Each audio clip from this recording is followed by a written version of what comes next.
사랑과 은혜가 충만하신 하나님 아버지, 지난 밤에도 단잠을 주시고 힘을 주셨다가 이 새벽에 은혜를 사모하는 마음으로, 주님을 사모하는 마음으로 기도의 자리로 나오게 하신 은혜 감사드립니다. 주님께서 우리 한 사람 한 사람을 잘 아시는 줄 믿습니다. 이 새벽에도 나를 가장 잘 아시는 하나님 앞에서 우리 자신을 돌아보게 하여 주시옵시고, 오늘 하루도 말씀의 거울 앞에 나 자신을 비춰봄으로 주님께서 원하시는 뜻이 무엇인지 깨닫게 하여 주시옵시고, 오늘도 말씀 중심으로 살아가는 우리가 되게 하여 주시옵소서. 예수님의 이름으로 기도드립니다. 아멘. 하나님 말씀 사무엘상 10장 17절에서 27절 말씀입니다. 사무엘상 10장 17절에서 27절 말씀.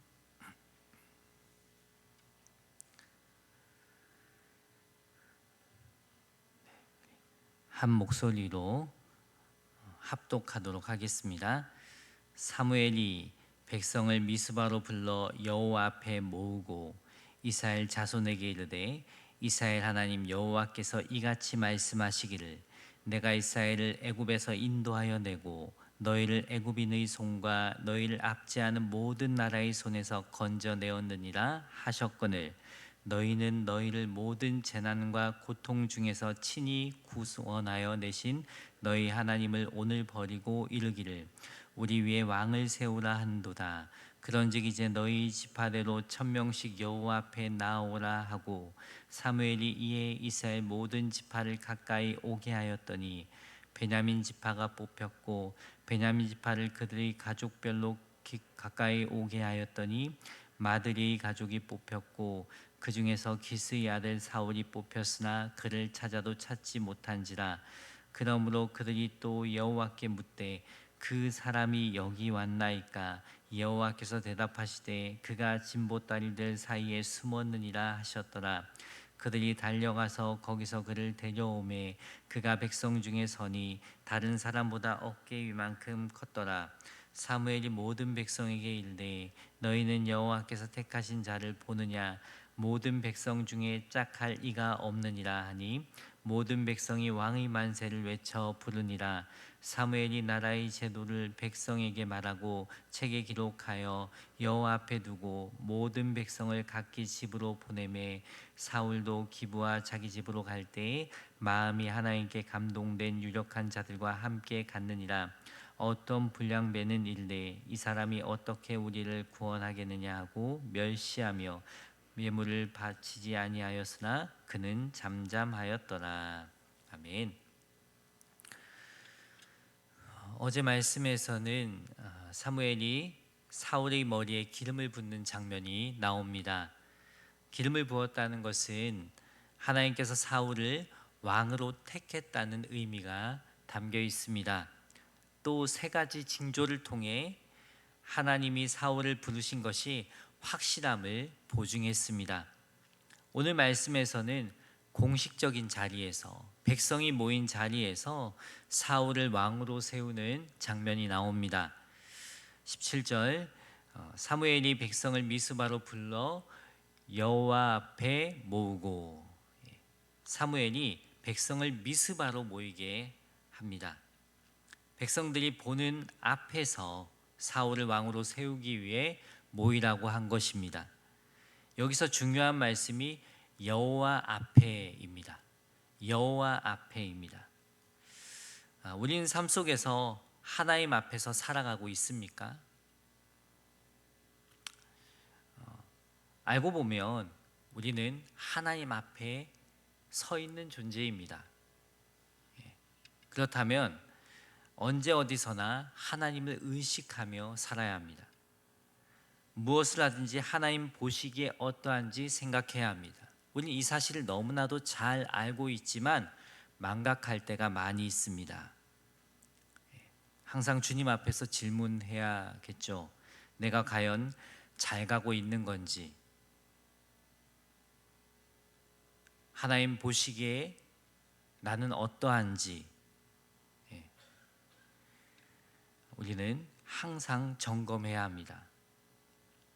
만약 하나님 앞에서 조금이라도 걸리는 게 있고 잘못 가고 있다고 생각한다면 멈춰서 다시 생각해야 합니다.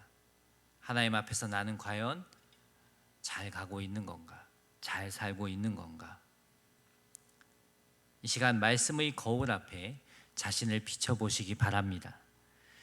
하나님 앞에서 나의 신앙과 삶을 점검하고 하루를 시작하는 은혜가 있길 예수님의 이름으로 축복합니다. 사무엘은 이 중대한 결정을 해야 할 자리에서 여호와 앞에 백성을 모았다고 합니다. 여호와 앞에 백성을 모았다고 합니다. 이렇게 모인 자리에서 먼저 이스라엘 자손이 하나님의 은혜를 망각한 죄에 대해 지적합니다. 18절에 이스라엘 자손에게 이르되 이스라엘 하나님 여호와께서 이같이 말씀하시기를 내가 이스라엘을 애굽에서 인도하여 내고 너희를 애굽인의 손과 너희를 압제하는 모든 나라의 손에서 건져내었느니라 하셨거늘. 과거에 하나님께서 어떤 은혜를 이스라엘에 베풀었는지 말씀하고 있습니다.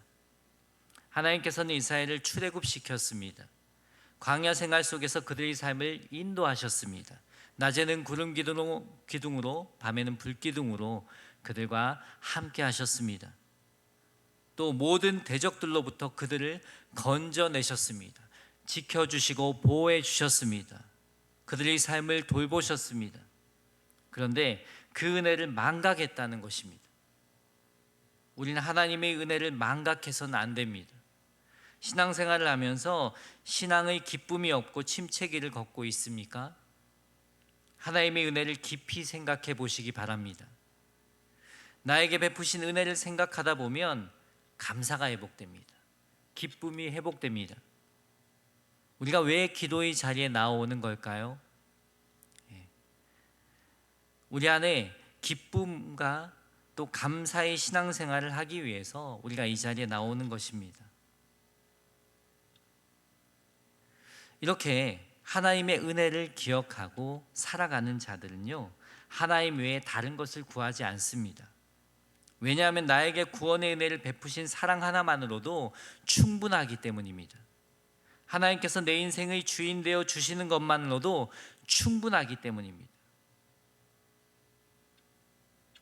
그런데 이스라엘 백성은 하나님의 은혜를 망각하여 이방 나라들처럼, 세상 나라들처럼 왕을 세워달라고 한 것입니다. 눈에 보이지 않지만 참된 왕이신 하나님을 버리고 눈에 보이는 왕, 권력을 휘두른 왕을 요구한 것입니다. 경고했어요.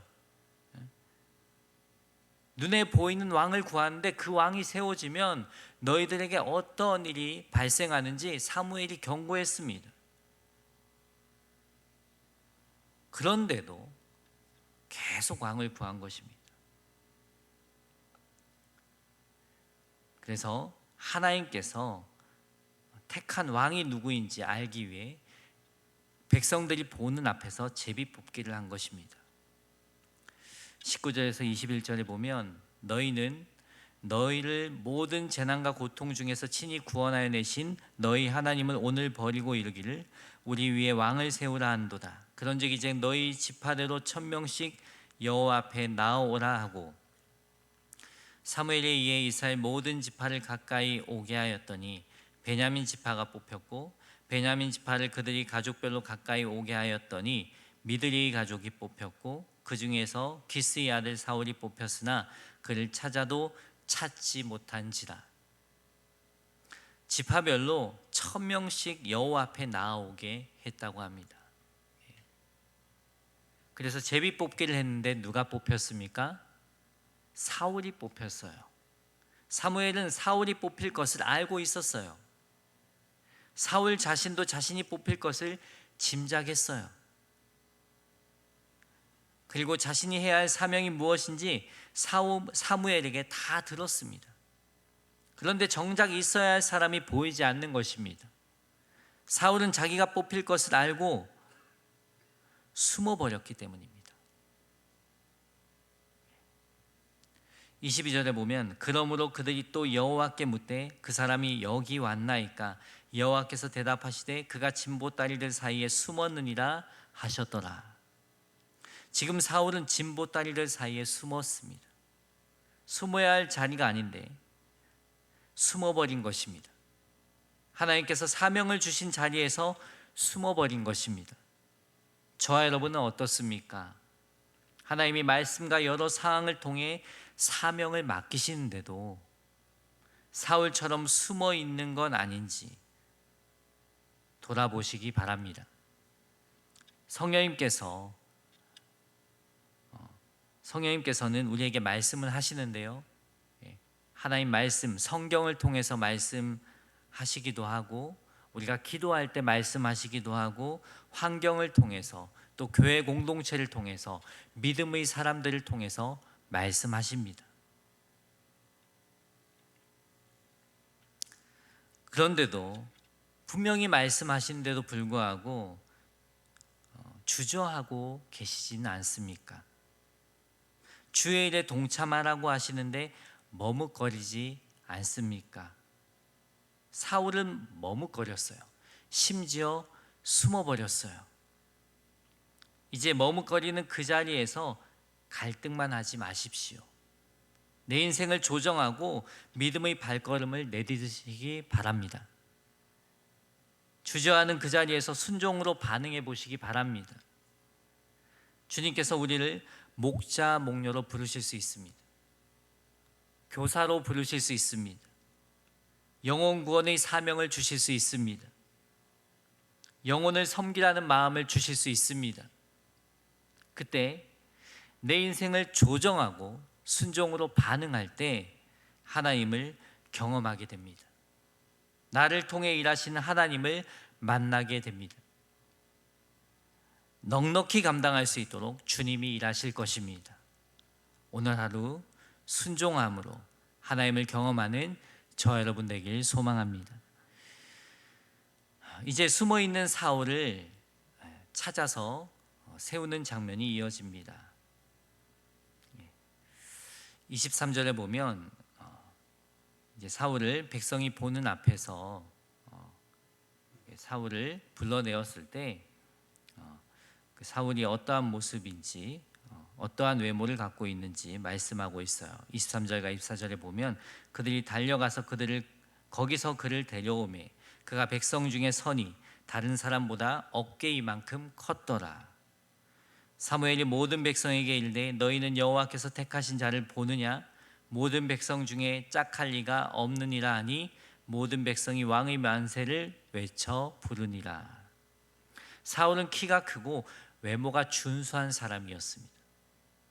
백성 중에 짝할 리가 없느니라. 외적 풍채만을 놓고 볼 때 사울이 이스라엘에서 가장 훌륭했다는 것입니다. 누구 하나 사울과 견줄 수 없을 정도였습니다. 이 같은 사울의 외모는 이스라엘 백성들 누구나 좋아할 만했습니다. 인기를 끌만 했습니다. 사울의 외모에 반한 이스라엘 백성들은 왕의 만세를 외쳐 부릅니다. 왕의 만세를 외쳐 불렀다는 것은 사울을 왕으로 인정했다는 것입니다. 우리의 왕으로 사울을 받아들이겠다는 것입니다. 우리는 사람을 볼 때 우리의 겉모습을 보고 판단할 때가 많이 있습니다. 그래서 겉모습만 보고 사람을 평가하지 않도록 조심해야 합니다. 하나님께서 다윗을 택할 때 사무엘에게 한 말씀이 있습니다. 사무엘상 16장 7절에 보면 내가 보는 것은 사람과 같지 아니하니, 사람은 외모를 보는 것에 약하다는 것입니다. 외적인 보여지는 것에 약하다는 것입니다. 외적인 화려함, 눈에 보기에 좋은 것, 그런 것들에 약할 수 있다는 거죠. 근데 내가 보는 것은 사람과 같지 아니하니 사람은 외모를 보거니와 나 여호와는 중심을 보느니라. 하나님께서는 중심을 보시고 하나님 마음에 합한 다윗을 택한 줄 믿습니다. 백성들은 사울의 큰 키와 준수한 외모를 보고 이스라엘 백성은 환호했어요. 그 준수한 외모를 보고 저는 저 사람이라면 우리를 다스릴 왕으로 세울 만하다라고 판단한 거죠.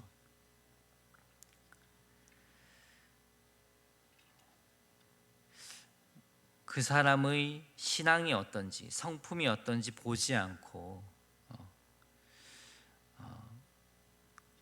대체적으로 많은 사람들이 외모나 학력, 이력 등 겉으로 드러난 조건만 보고 그 사람을 평가하는 경우가 많이 있습니다. 그런데 그 평가는 틀리기 쉽습니다. 그렇게 사람을 택했을 때 후회할 일이 생깁니다. 평생을 함께할 배우자를 만나는 일에도 기준이 분명해야 합니다.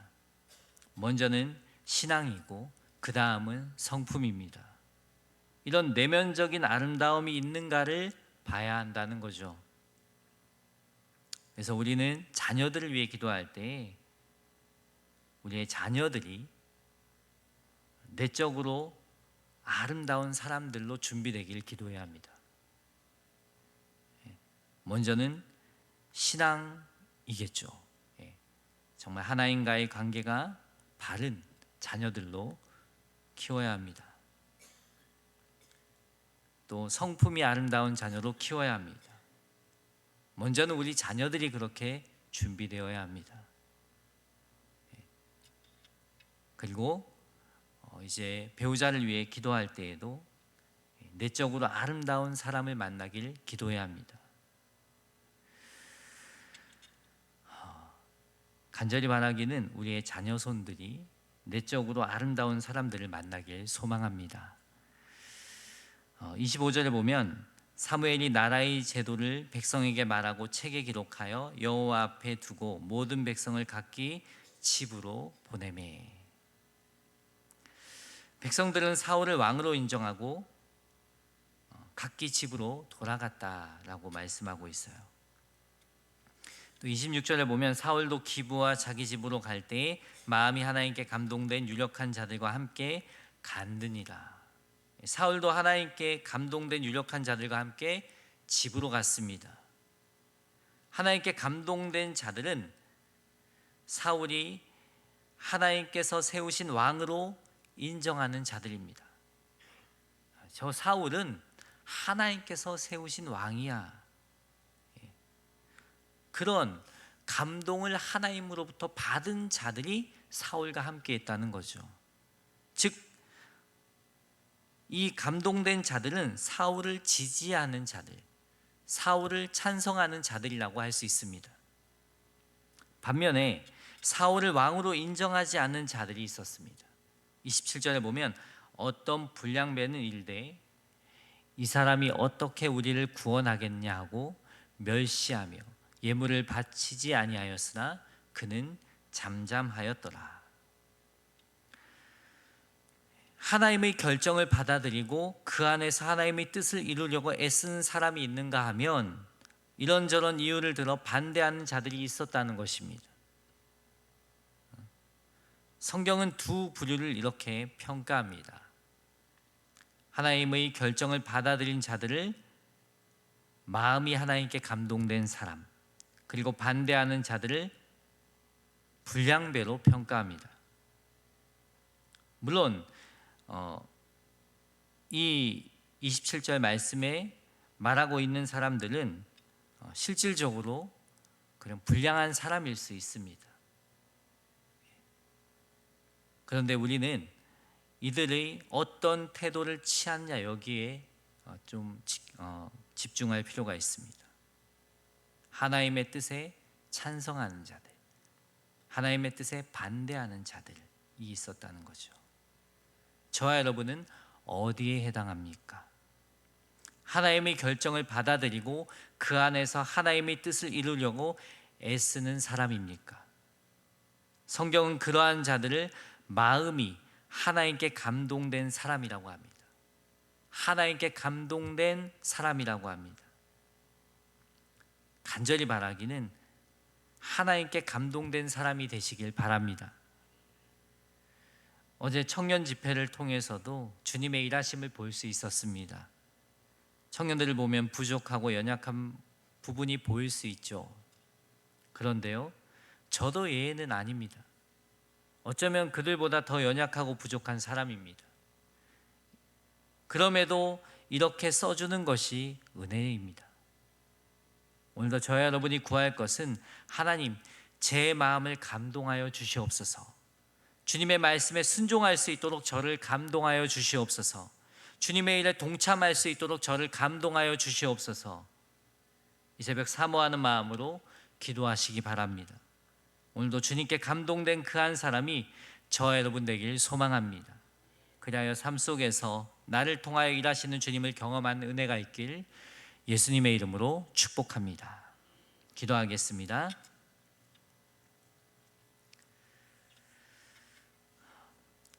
사랑의 주님, 이 시간 말씀으로 전하는 자 듣는 자 모두에게 말씀하여 주시니 감사합니다. 오늘도 부르신 자리에서 주님의 사명을 감당하길 원합니다. 주님의 일에 동참하길 원합니다. 주님, 우리를 감동하여 주시옵소서. 마음이 하나님께 감동된 사람이 되게 하옵소서. 그리하여 오늘도 나를 통하여 일하시는 주님을 경험하게 하옵소서. 거룩하신 그리스도 예수님의 이름으로 기도드립니다. 아멘. 찬송 595장입니다.